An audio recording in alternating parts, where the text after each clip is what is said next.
출애굽기 17장입니다. 원래 오늘 출애굽기 14장인데 일단 주일날 한번 또 이제 40장을 살펴봤고 수요일날 한번 좀 더 보도록 하겠습니다. 그리고 오늘은 제가 중간에 출애굽기 17장을 한번 보시겠습니다. 출애굽기 17장 8절부터 16절입니다.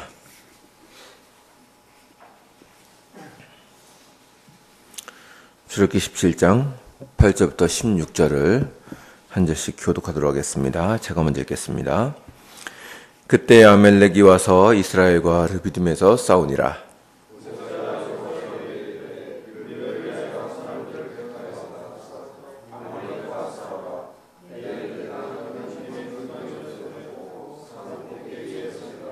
여호수아가 모세의 말대로 행하여 아말렉과 싸우고 모세와 아론과 훌은 산꼭대기에 올라가서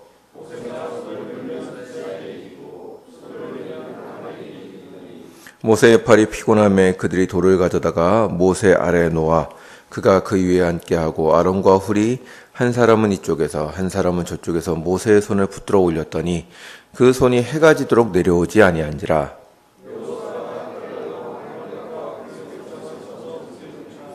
여호와께서 모세에게 이르시되 이것을 책에 기록하여 기념하게 하고 여호수아의 귀에 외어 들리라.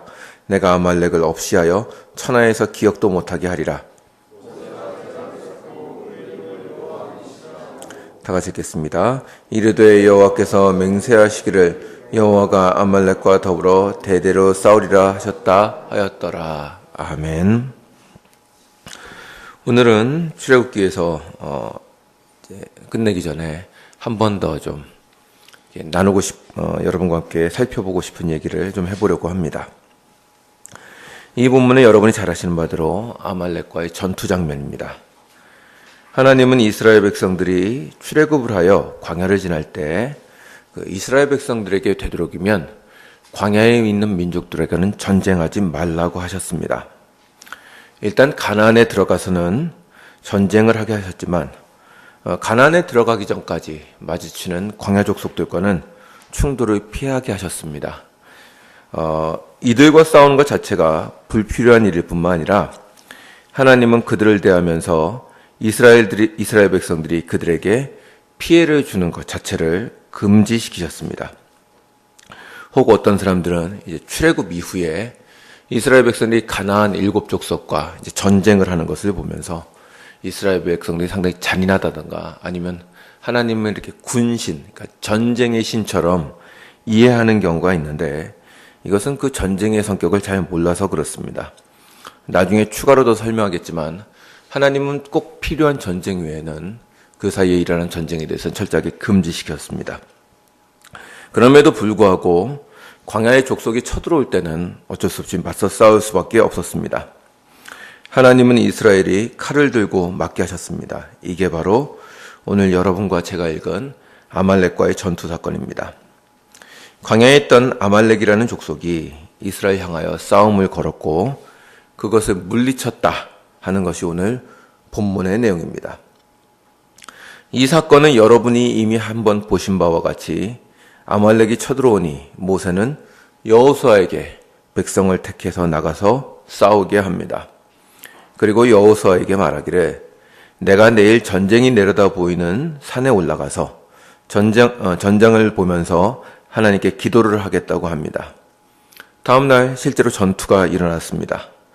여호수아는 백성들을 이끌고 나가서 아말렉과 전투를 했고 모세는 아론과 훌을 데리고 산에 올라가서 전장을 내려다보면서 기도를 합니다. 그리고 팔을 높이 들고 기도를 하면 이스라엘이 이기고 팔이 내려가면 아말렉이 승기를 잡습니다. 그런데 이 전쟁이 1시간, 2시간에 끝나는 것도 아니고 어떻게 80이 넘은 노인이 하루 종일 팔을 들고 서 있을 수 있겠습니까? 팔이 자꾸 내려옵니다. 그것을 보고 아론과 훌이 모세를 바위 위에 앉히고 자신들이 모세의 팔을 받쳐서 결국 전쟁을 승리했다는 것이 오늘 본 본문의 내용입니다. 근데 이제 이런 사건을 이렇게 읽다 보면 이제 제가 드는 생각은 왜 하나님은 이렇게 구차스러운 방법을 쓰시는가 하는 겁니다. 전쟁을 하면 그냥 하나님께서 신비한 능력으로 한 번에 제압하실 수도 있을 텐데 꼭 이렇게 사람이 보기에는 좀 이해할 수 없는 방법을 간혹 쓰신다는 말입니다. 이 다음에 하나님께서 또 이런 방법을 쓰신 적이 있는가 할 때는 그렇지 않습니다. 오직 출애굽기에 딱 한 번 기록된 방법입니다. 그리고 이러한 전쟁의 방식은 앞에 나온 이스라엘의 승리와도 차이가 있습니다. 이 앞의 내용은 여러분이 잘 아시는 하나님이 홍해를 가르신 사건입니다. 애굽에서 나온 이스라엘 백성들이 홍해라는 바다를 앞두고 어디를 가야 할지 모르는 상태에 빠져버렸습니다. 그리고 뒤에는 애굽의 병거들과 군사들이 쫓아옵니다.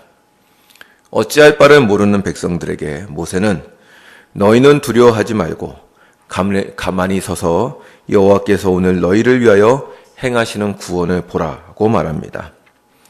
실제로 이 말씀대로 이 이스라엘 백성들은 아무것도 하지 않았습니다. 그냥 하나님이 어떤 역사를 이루시는가를 보고 그것을 찬양할 뿐이었습니다. 백성들은 손 하나 까딱하지 않았고 칼 한 번 든 적 없지만 애국 군대는 홍해 바다 밑에 수장됩니다.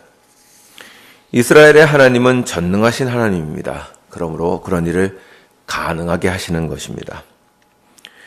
그런데 광야로 들어와서는 전쟁의 방식이 달라지는 것입니다. 이제 직접 백성들에게 칼을 잡고 나가서 싸우라고 하십니다. 그러나 그 전쟁이 사람에게 달린 것이 아니며 하나님께 달렸다는 것을 보여주기 위해서 모세로 하여금 하나님의 임재의 상징인 지팡이를 들고 서게 하십니다.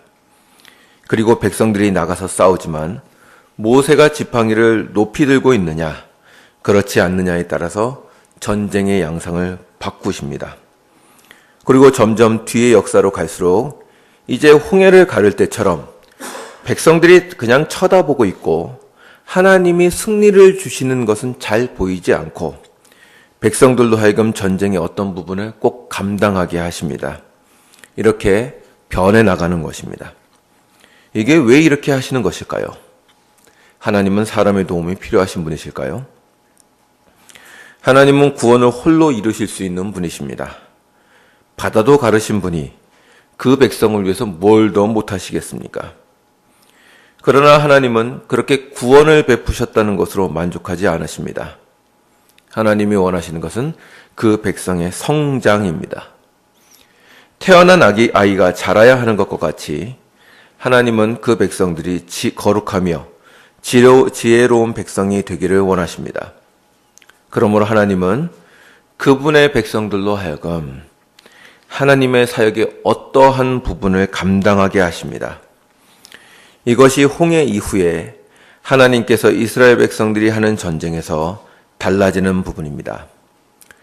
여전히 전쟁의 승패는 하나님께 달려 있습니다. 지팡이가 올라가느냐, 그렇지 않느냐에 따라서 전쟁의 승패가 갈렸다는 것은 참으로 놀라운 일이고 어찌 보면 참 이해하기 힘든 이야기입니다. 어떻게 전쟁이 칼과 사람에 달려있지 않고 지팡이에 의해서 결정된다는 말입니까? 우습게 보이기도 합니다.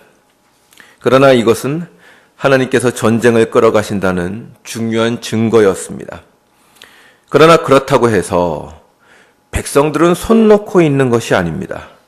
그들 역시 그들의 몫을 해야 합니다. 비록 그것이 전쟁의 승리를 가지고 오는 것은 아닐지라도 백성들이 그 자리를 지키고 있는 것이 하나님의 뜻이었습니다. 이로써 이스라엘 백성들은 하나님의 사역에 동참하는 그분의 백성으로 자라갑니다. 이것은 성도, 우리의 삶에도 그대로 적용되는 것입니다. 가만히 기억해 보시면 여러분이 처음에 구원을 받을 때는 하나님의 기적적인 역사로 이루어졌습니다. 많은 분들이 간증하는 바가 그렇습니다. 망했던 회사가 일어나기도 하고 어떤 경우에는 병을 낫는 체험을 하는 사람들이 많습니다. 대부분 이런 경우에는 사람이 개입할 수 있는 여지가 없습니다. 의사도 손을 놓은 암 환자가 기도원에 가서 기도하는데 갑자기 어떠한 신비한 체험을 했습니다. 그리고 내려와서 다시 검사를 받았더니 병이 다 사라졌더라. 이런 간증은 이제 거의 신앙생활 오래 해보신 분은 거의 상투적이다 싶을 정도로 많습니다.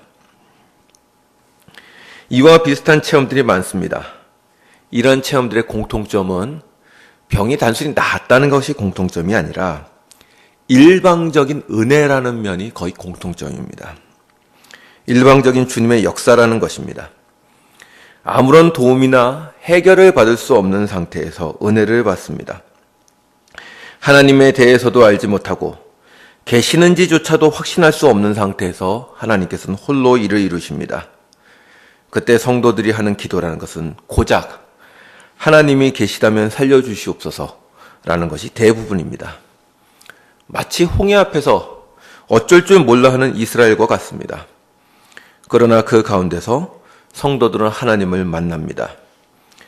바다를 가르시는 하나님의 능력을 보고 감탄한 것 같이 자신에게 아는 문제를 해결하는 하나님을 바라보며 감탄하며 하나님이 진짜 계시는구나를 체험합니다. 그런데 문제는 그 다음부터입니다. 그러한 체험이 잘 나타나지 않습니다. 하나님이 일방적으로 모든 문제를 해결해 주시지 않습니다.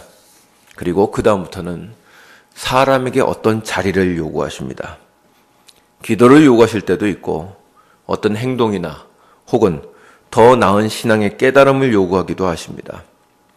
물론 이것이 그 문제를 해결하는 데 어떤 원인이 되지는 않습니다. 깨달음 자체가 병을 고친다거나 문제를 해결할 수 있는 것은 아닌 것입니다. 사실 사람이 하나님의 일에 뛰어든다고 해서 그것이 실제로 잘 되는 것도 아닙니다. 마치 아말렉과의 전투에서 여호수아가 나가서 싸우기는 하지만 그것이 승리에 도움이 되지 않는 것과 같습니다. 그럼에도 불구하고 하나님은 성도의 자리를 요구하십니다. 그리고 꼭 그 주님께서 두신 자리에서 사명을 다하기를 원하십니다. 이것이 하나님께서 그 백성들을 자라게 하기 위한 그분의 방법입니다. 하나님은 교회에 직분을 두시며 사람을 세우십니다.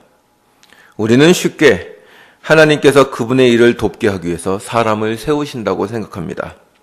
그러나 우리는 다 압니다. 사람을 세워서 일이 잘 되는 법이 별로 없습니다. 오죽하면 어떤 목사님들은 교회에서 회의를 하면 안 된다는 얘기까지 합니다. 사람이 만나서 얘기해봐야 일만 커진다는 거죠. 사람이 많으면 일이 시끄러워지지 더 잘 되는 법이 없다는 것입니다. 교회에는 주의해야 할 큰 두 가지 부류의 사람들이 있답니다. 한 부류는 별로 신앙도 관심이 없고 그냥 교회에 왔다 갔다 하는 사람입니다. 또 다른 한 부류의 사람은 교회에 관심이 많고 일에도 관심이 많은데 문제는 자기 생각과 욕심이 너무 강해서 주님의 말씀을 잘 안 듣는다는 것이랍니다. 그런데 문제는 이 두 부류의 사람을 빼면 별로 교회에 남는 사람이 없답니다. 이게 교회의 큰 문제랍니다. 그러면 어떻게 해야 될까요? 사람을 세우지 말아야 될까요? 아닙니다. 그럼에도 불구하고 하나님은 사람을 세워 함께 고민하며 회의하며 이 문제를 헤쳐나가라고 하시는 것입니다. 하나님은 사람을 세우시며 성도에게 직분을 주어 일을 하게 하십니다. 하나님이 세우시니 교회는 더욱 사람을 세워야 합니다. 그리고 주님은 놀랍게도 그렇게 별 도움이 되지 않는 과정들을 통해서 성도를 점점 더 괜찮은 사람으로 만들어 가시는 것입니다. 그 과정이 생략되면 사람은 클 수가 없습니다. 우리는 이 사실을 잊지 말아야 됩니다. 하나님은 일을 이루기 위해서 사람을 세우시지 않습니다. 사람을 만드시기 위해서 일을 시키십니다. 한국교회가 착각하는 것이 이것입니다. 결국 교회가 추구해야 할 바가 무엇입니까? 예배당 짓고 큰 사업하는 것입니까? 아닙니다. 결국 하늘나라 갈 것은 성도들이 가는 것입니다. 그 훌륭한 성도를 만들고자 일도 하고 사업도 하는 것입니다. 하나님의 백성을 길러내기 위해서 광야에서 만나도 주시고 매출하기도 주시고 전쟁도 하게 하시고 배고픔도 겪게 하시는 것입니다. 이걸 뒤집으면 안 됩니다. 이렇게 교회를 왔다 갔다 하다 보니까 광고가 붙었습니다. 전국 남전도에 족구 대회가 있답니다. 이제 뭐 족구를 좋아하는 분들과 관심 있는 분들이 모여서 족구를 연습하겠죠. 그러나 족구 대회에 나가서 1등 하는 게 중요한 게 아닙니다. 그 대회를 준비하면서 교회 성도들이 서로를 알아가고 교제하고 화목한 것이 중요한 것입니다. 성도를 키우기 위해서 이 모든 일이 존재합니다. 그 준비 가운데서 얼마나 성령의 열매를 맺으며 사람이 크느냐가 중요한 것이지 그 일의 결과는 별로 중요하지 않습니다. 하나님은 우리를 그렇게 키우십니다. 자리를 주시고 직분을 주시고 성령을 보내어 거추장스러운 사람들이 함께 길을 걷게 하십니다. 이 불편하고 비효율적인 과정을 하나님이 직접 참으시며 이루시는 것입니다. 이 지지부진하고 불편한 과정을 직접 행하시며 교회를 이끌어 가십니다. 그렇습니다. 우리 모두 그렇게 하나님의 일에 참여합니다. 부패하고 부족한 우리가 무슨 하나님께 도움이 되겠습니까? 그러나 하나님은 그렇게 우리를 부르셔서 성도를 키우십니다. 하나님으로부터 어떻게든 직분을 받으셨습니까? 혹은 교회에서 세우심을 받으셨습니까? 복된 자리에 오셨습니다. 축하합니다. 그러나 그 자리에서 가장 중요한 것은 여러분이 얼마나 큰 일을 하느냐가 아니라 여러분 자신이 크셔야 합니다.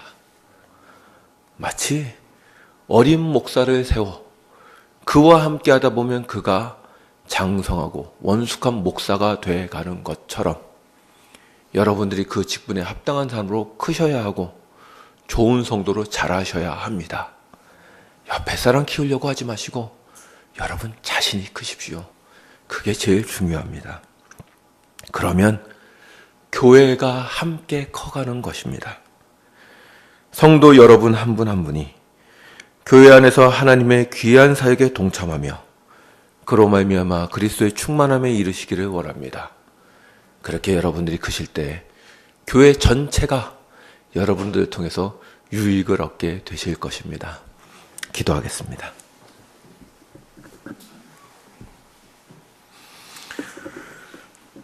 주님, 이 아침에도 우리들을 불러 모아주시고 주의 말씀을 듣게 하시니 감사드립니다. 주님, 우리가 무엇이간데 주의 크신 일에 함께 동참하게 하시며 불편한 우리를 끌고 주의 사역을 이루십니까? 참으로 말로 다 할 수 없는 주의 은혜인 줄 믿습니다. 저희들에게 주의 길을 함께 걷게 할 수 있는 그런 직분과 환경과 용기와 믿음을 주셨사오니 저희들이 담대히 주 앞에 나아가 교회를 위하여 또한 가정을 위하여 우리 이웃을 위하여 주의 성도로 살게 하시옵소서.